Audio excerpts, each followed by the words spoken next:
I think what I really want is to see that they reach that moment of realization that they're not that little small object that they thought they were.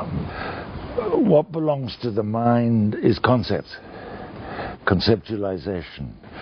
The body, the felt sense, that's the reality for me. Yes, I think the work has to be in the body. That's why I find this modality that we call craniosacral therapy so useful, because it introduces us to the body in a totally socially acceptable, non-threatening way. We can touch each other. We seem to have forgotten how to be in touch. In any search for the truth, in my view, the body must be included. Traditionally, for so long, we've been searching for the truth from our intellects. What we find in the intellect is always going to be conceptual. Inevitably, what we can find in the body, what we can physically sense, is going to be something nearer to the truth. It will certainly be our truth. Our truth will never be the whole truth. As many people as there are on the planet, there are different versions, different experiences of the truth. What counts for me above all is the teaching, not the teacher. And the teaching is in our embodied experience. Each person will have their own experience. The purpose of the courses is to create a safe, supporting atmosphere in which people can explore who they really are under all these disempowering, undigested life experiences that they carry around with themselves and with which they have identified, and they say, this is who I am. That is not who I am. That is my habits. It has been our habit since children to go to mummy, to go to someone else, to go to the doctor eventually, to go to somebody who is older, to go to somebody who has this label on them or that label on them, to find out who we are. The purpose of this work is re-empowerment, so that we find out and expand for ourselves this awareness of who we truly are. What brings us to the work is hard to say. In some people's cases, it may be just a natural development. They reach a point in their lives where they may say, there's nothing much wrong with me, I seem to be okay, but I just feel there must be something more. And it's that more that they want to go on and explore. For other people, a crisis forces them into making, I can't go on like this, obviously, I must find some other way of being. So it could be a crisis or it could be a natural development. There have been a series of courses over the years, and they've all created themselves completely organically. I never set out to set up a teaching package, but rather what has happened is I tentatively started with a little course with a few people, very nervously. Then gradually it expanded and I was asked to do more, and it's kind of taken some sort of form. Now we have an introductory course which is called The Blessing of Insecurity.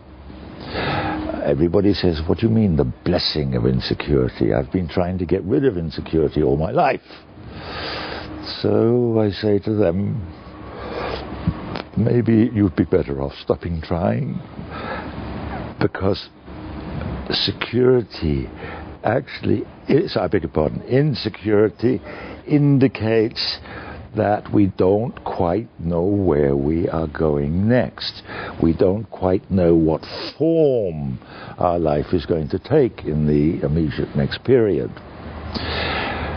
Not to know what form it is going to take stops limiting it.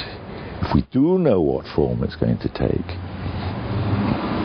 we've got a neat package, but that's it. Then from there we go on, we have a 3-part course called The Embodiment of Spirit. The Embodiment of Spirit, 3 parts of 5 days each, gradually deepening the experience of the awakening, stems from the notion that the trouble with so much spiritual teaching is that it's conceptual. It arrives in a lovely package, very often with a gold ribbon round it, but it comes from another place, another time, and certainly other people's experience. And then we're given that on a plate and asked to accept that. And we may remember it and pass it on and wrap it up in a nice package, but we haven't embodied it. So the work is about revelation. Revelation, in other words, expansion of awareness. Following the expansion of awareness comes acceptance or surrender. Surrender to what? Not somebody who's going to beat us up, who's bigger than we are, but surrender to the intelligence that is within us, beneath the crystallizations of the intellect. It's got something around this expansion of awareness and realization, as I said earlier, that we are not just this bundle of habituations and habits, but that we are something much greater than that. And learning to, developing the habit, if you like, substituting a good habit for a bad habit. So I often get asked, the spirit, you keep talking about the spirit, Mike, where's that located? I locate it along with wisdom, perhaps synonymous with wisdom. I locate it in the heart. If we can develop the practice of reaching out to other people from the heart rather than from our categorizations of who they are, what they sound like, what they look like. But if we can just reach out to them from the heart. I'm struggling, like a lot of people, to write a book at the moment. I've been struggling for a long time with that. Students have asked me to write a book, and they keep on saying, they must have noticed something. They keep on saying, Mike, you won't be with us forever, which is not very kind. Would you please leave something behind and write us a book? So I struggled for a long time, and the reason I didn't want to write a book was quite simply that the universe is not stationary. It is in constant movement. Nothing is fixed. There is expansion and contraction. There is no one thing. And there is no one thing that I want to teach.